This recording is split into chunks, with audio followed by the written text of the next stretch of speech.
네, 우리 오늘 우리에게 주시는 하나님의 말씀은 열왕기상 2장 36절에서 46절 말씀, 구약성경 513쪽에 있습니다. 우리 함께 읽겠습니다. 왕이 사람을 보내어 시므이를 불러 이르되 너는 예루살렘에서 너를 위하여 집을 짓고 거기서 살고 어디든지 나가지 말라. 너는 분명히 알라. 내가 나가서 기드론 시내를 건너는 날에는 반드시 죽임을 당하리니 내 피가 내 머리로 돌아가리라. 시므이가 왕께 대답하되 이 말씀이 좋사오니 내 주 왕의 말씀대로 종이 그러하겠나이다 하고 이에 날이 오래도록 예루살렘에 머무니라. 3년 후에 시므이의 두 종이 가드 왕 마아가의 아들 아기스에게로 도망하여 간지라. 어떤 사람이 시므이에게 말하여 이르되 당신의 종이 가드에 있나이다. 시므이가 그 종을 찾으려고 일어나 그의 나귀의 안장을 지우고 가드로 가서 아기스에게 나가가 그의 종을 가드에서 데려왔더니 시므이가 예루살렘에서부터 가드에 갔다가 돌아온 일을 어떤 사람이 솔로몬에게 말한지라.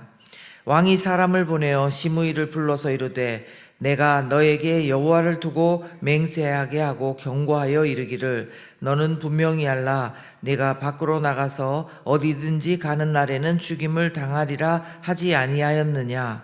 너도 내게 말하기를 내가 들은 말씀이 좋으니이다 하였거늘 네가 어찌하여 여호와를 두고 한 맹세와 내가 내게 이른 명령을 지키지 아니하였느냐. 왕이 또 시므이에게 이르되 네가 네 마음으로 아는 모든 악 곧 내 아버지에게 행한 바를 내가 스스로 아나니 여호와께서 내 악을 내 머리로 돌려 보내시리라. 그러나 솔로몬 왕은 복을 받고 다윗의 왕위는 영원히 여호와 앞에서 경고히 서리라 하고 여호야다의 아들 브나야에게 명령하매 그가 나가서 시므이를 치니 그가 죽은지라. 이에 나라가 솔로몬의 손에 견고하여 지니라. 아멘. 네. 9월 8일 금요일 아침에 주님의 이름으로 문안드리면서 우리 큐티 말씀 함께 나누겠습니다. 오늘 말씀은 다윗 왕을 저주했던 시므이라는 사람이 결국은 솔로몬 왕으로부터 죽음을 맞게 되는 내용의 말씀입니다. 오늘 말씀을 통해 그렇다면 하나님께서 우리에게 주시는 교훈은 무엇입니까? 44절을 보시면요. 왕이 또 시므이에게 이르되 네가 네 마음으로 아는 모든 악 곧 내 아버지에게 행한 바를 네가 스스로 아나니 여호와께서 네 악을 네 머리로 돌려 보내시리라. 결국 스스로 아는 그 악을 여호와께서 내 악을 내 머리로 돌려 보내시겠다. 그 말씀인 것입니다. 시므이가 다윗 왕을 저주하는 장면은요. 사무엘하 16장에 나옵니다. 그는 바후림에 사는 사울 왕의 친척이었습니다. 시므이는. 그리고 같은 베냐민 지파 사람이었습니다. 사울 왕과 같은 베냐민 지파 사람이었다는 거죠. 그런데 그는 다윗이 피를 흘려서 사울의 그 왕권을 빼앗았고 그 친척들을 다 망하겠다 이렇게 여겼기 때문에 다윗왕을 이렇게 저주했습니다. 피 흘린 자여 사악한 자여 가거라 가거라. 사울 족속의 모든 피를 여호와께서 니게로 돌리셨도다. 이처럼 그는 아들 압살롬한테 그 나라를 빼앗기고 피눈물을 흘리며 도망가고 있던 다윗 왕에게 모든 백성과 용사들이 다 보는 앞에서 돌멩이까지 던지면서 심한 욕설과 저주를 퍼부었던 사람이 바로 시므이입니다. 그랬던 그가요, 나중에 이제 압살롬이 지게 됩니다. 그래서 다윗 왕이 다시 예루살렘으로 황궁할 때에는 완전히 다른 태도를 보여줍니다. 베냐민 지파 사람 1000명을 모으고요. 그리고 이스라엘 다른 지파보다 먼저 나와서 다윗을 맞이하면서 그 앞에 머리를 숙이고 자신의 죄를 자복하는 것입니다. 요즘 말로 하면은 태세 전환이 보통이 아닌 것입니다. 어쨌든 그는 이때 다윗 왕이 시므이를 죽이지 않겠다 이런 맹세를 받음으로 목숨을 건지게 되었습니다. 그러나 이것은 열왕기상 2장에 보면은요, 다윗이 이렇게 유언을 합니다. 솔로몬에게 말할 때, 그러나 그를 무죄한 자로 여기지 말지어다 이렇게 하면서 하나님께서 기름 부어 세운 왕을 공개적으로 저주했던 그 시므이의 악에 대한 대가를 치르도록 솔로몬 왕에게 부탁을 한 것입니다. 이처럼 자신의 상황과 그 기준에 따라서 태도를 이렇게 손바닥 뒤집듯이 뒤집고 또 나름대로의 명분을 세웠던 시므이는요, 오늘 본문 속에서도 여전히 잘 드러나고 있습니다. 여러분, 오늘 본문에 한번 보십시오. 그는 솔로몬 왕 앞에서 약속을 합니다. 기드론 시내를 넘어가지 않겠다고, 예루살렘에 살겠다고 굳게 약속을 하는 것입니다. 여기서 솔로몬 왕이 기드론 시내를 넘어가지 말라 이렇게 37절에 보면은 말씀하고 있습니다. 기드론 시내를 건너가는 날에는 반드시 죽임을 당한다 했는데, 이 이유는 기드론 시내라는 것이 예루살렘 그 아래쪽으로 베냐민 지파의 땅으로 넘어가는 경계였다는 것입니다. 앞서 말씀드렸지만 다윗 왕이 황궁할 때 시므이는 베냐민 지파 자기 족속 사람을 1000명이나 갑자기 동원할 수 있는 그런 사람이었습니다. 그런 능력이 있던 사람이기 때문에 그 기드론 시내를 넘어 자기 지파 땅으로 간다는 것은 어쩌면은 반역의 단초가 될 수도 있는 그런 사람이었다는 것입니다.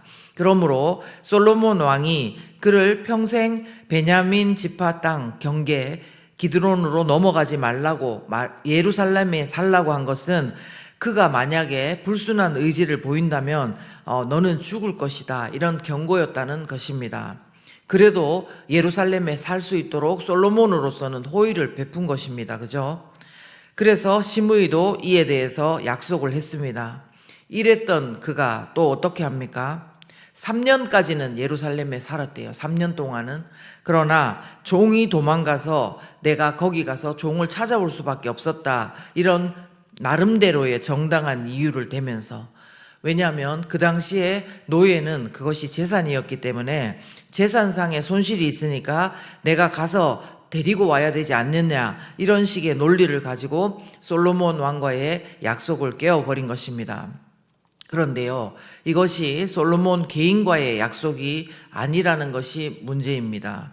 오늘 말씀 42절과 43절에 보면요, 솔로몬 왕이 말을 하는데 여호와의 이름을 두고 맹세를 했다는 것입니다. 42절에 보시면 내가 너에게 여호와를 두고 맹세하게 하고 경고했다 이렇게 하고요, 43절에 보면 네가 어찌하여 여호와를 두고 한 맹세와 내가 네게 이른 명령을 지키지 아니하였느냐 이렇게 말하는 것입니다.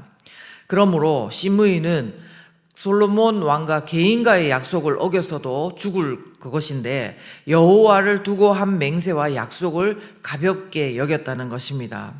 이것은 누구의 태도와 참 다르냐면요, 다윗의 태도와 너무나 다릅니다. 여러분 아시는 대로 다윗은 엔게디의 깊은 동굴에서 사울을 죽일 수 있는 기회가 있었습니다.